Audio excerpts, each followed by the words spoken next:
Greetings, people of Church of St. Michael. Father Froehle here with another installment of Father Froehle's Footnotes. As you are all very much aware, we have entered into the new liturgical year, and we are in the season of Advent. And today, just want to share with you a few of the highlights of the season that we look forward to every year as the Church. Beginning with the meaning of the name Advent that we give to this season. Most you have probably heard that Advent refers to this sort of waiting that we find ourselves in, waiting to celebrate Christmas.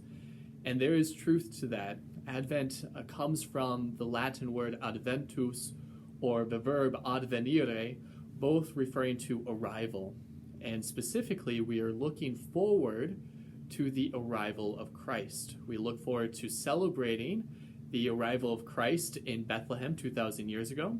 And we also look forward to celebrating and rejoicing at his second coming in glory at the end of all ages. And this is something that you'll hear in the prayers time and again during this season of Advent.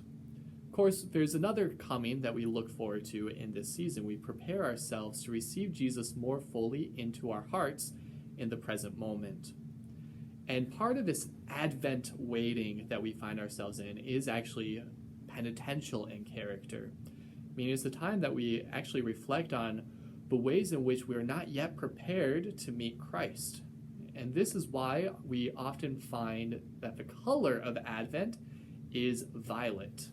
Violet carries with it a penitential meaning in the Church. This is something that we see in Lent, as well as the other penitential feast days that the Church has traditionally celebrated. But then there's the other color that we look forward to every Advent season, that third week when we light that rose-colored candle, and we even celebrate Mass in rose-colored vestments. When I was at a school talking to kids about the meaning of the liturgical colors, it was really fun asking them, why rose? And oftentimes came up with, well, it's kind of a celebratory color, it's kind of a little bit more festive, and it's true. And yet, in the Church, we use white to show true festivity, white or gold. But with Advent, that third week of Advent is a little bit closer to Christmas, so we start to rejoice a little bit more in our hearts. As we hear St. Paul say, rejoice in the Lord always. I say it again, rejoice. But because we're still in this penitential season of waiting, that rejoicing is a little bit more muted. You could say it's almost like it's been colored with a little bit of purple. And so it's a different shade of white. It's a light color, rose. So rose reflects this sort of moderated rejoicing that we experience partway through the season as we look forward to the great solemnity of Christmas. And finally, one of the last things that we're going to be celebrating here as a parish this Advent season is a tradition that's Father Little started a couple of years ago. We're going to be having another Rorate Mass. This is quite ancient tradition in the Church, celebrated during the Advent season. And I'll speak more about what that looks like in my next installment of this series, which will be 2 weeks from today. But it will be held on December 19th at 6:30 in the morning, so before sunrise. So you'll be able to see me at my best. But it will be a beautiful candlelit Mass, and we'll talk a little bit more about that next time.